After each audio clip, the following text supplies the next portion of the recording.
Magandang umaga sa atin mga kapatid. Pensa na po, sinisipon ako.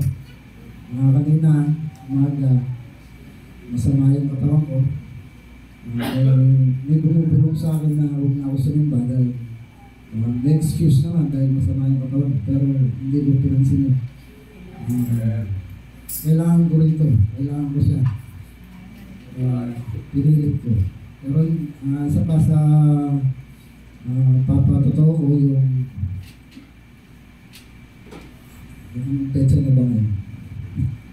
Kasi sa 26, 50 years na ako nabubuhay dito sa mundo na to. 50 taon na akong iniingatan ng Panginoon. Bless. Baka hindi ako makadalo sa Wednesday. Kaya sasamantalayin ko na itong araw na ito na ipatotoo yung 50 taon na pag-iingat na sa akin, pag-bless na sa akin, at pagbibigay na sa akin ng buhay dito sa mundo ito. Saka yung share ko lang saka hindi ko lang tawad yung hindi namin pagkakadalo nitong last Sunday dahil sa kadahilanan na lumuwas kami ng Manila. Sinamantala ko na kasi yung pagkakataon namin nagpapagawa ng TV sa akin. Kailangan siyang i-reprogram yung board. Ang issue na talaga dapat backlog, kaya lang nasira yung program. So, kailangan kong i-ship siya yung board sa Manila. Sabi ko, pagkakataon na rin na makapamasyal ko sa pamilya ng misis ko doon. Kaya yung pang-shipping ko sana doon sa board na yun, dinagtag na lang namin sa gasolina. Kaya yung last Sunday, hindi kami nakasama. Pauman yun, pastor.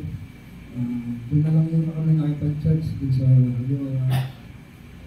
salamat sa pag-iingat na sa amin doon. Hindi ko kayo nakasama itong Father's Day. Parang nakapamasyal-pasyal na dito sa mga lugar na hindi pa namin napuntahan doon. Bagamat doon ako lumaki sa Manila.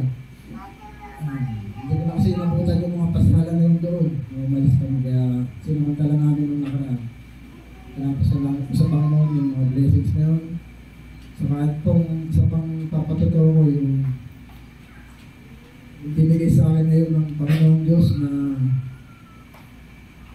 matagal ko nang pinapangarap din yung magkaroon ako ng sarili ko siya.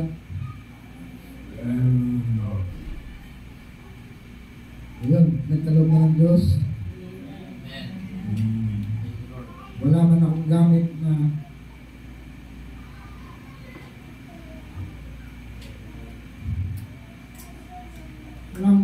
pasimula.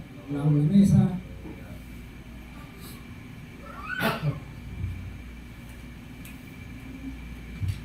Pero alam ko, ang Diyos ang nagpupulay.